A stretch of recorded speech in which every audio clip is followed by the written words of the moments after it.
Satyabama Institute of Science and Technology, Chennai and Sri Perumbudur.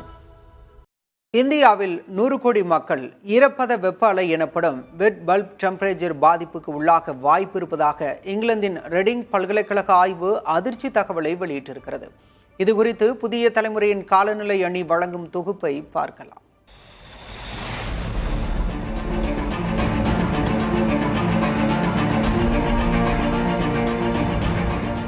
வெறும் வெப்பநிலையை விட காற்றில் உள்ள ஈரப்பதம் வெப்பத்துடன் சேரும்போது அது மனித உயிருக்கு பெரும் ஆபத்தாக முடிகிறது.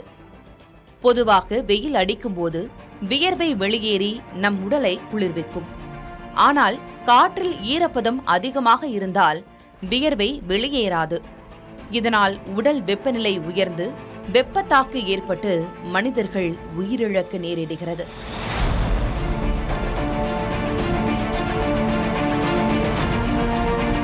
அறிவியலாளர்களின் கூற்றுப்படி இந்த ஈரப்பத வெப்பநிலை 32 டிகிரி செல்சியஸை தாண்டினால் ஆரோக்கியமான மனிதர்களால் கூட 6 மணி நேரத்திற்கு மேல் தாக்குப்பிடிக்க முடியாது. உதாரணமாக 34 டிகிரி வெப்பம் நிலவும் போது காற்றில் 70 விழுக்காடு ஈரப்பதம் இருந்தால் நாம் 42 டிகிரி வெயிலை உணர நேரிடும்.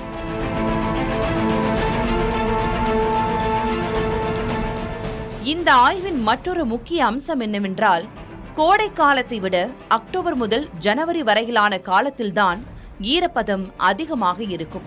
இதற்கு சான்றாக 2024 அக்டோபரில் சென்னை மெரினாவில் நடந்த விமானப்படை சாகச நிகழ்ச்சியின் போது ஏற்பட்ட 5 உயிரிழப்புகளுக்கு இந்த ஈரப்பத வெப்பநிலையே காரணம் என ஆய்வாளர்கள் சுட்டிக்காட்டுகின்றனர்.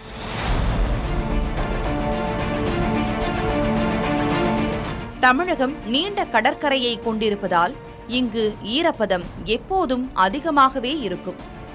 எனவே இனிவரும் காலங்களில் பொதுக்கூட்டங்கள் மற்றும் திருவிழாக்களுக்கு அனுமதி அளிக்கும் போது வெறும் வெப்பநிலையை மட்டும் பார்க்காமல் ஈரப்பத வெப்பநிலையையும் கணக்கில் கொள்வது அவசியம் என இந்த ஆய்வு எச்சரிக்கிறது. புதிய தலைமுறையின் காலநிலை அணிக்காக செய்தியாளர் பாலவெற்றிவேல் நவநீத கிருஷ்ணன்.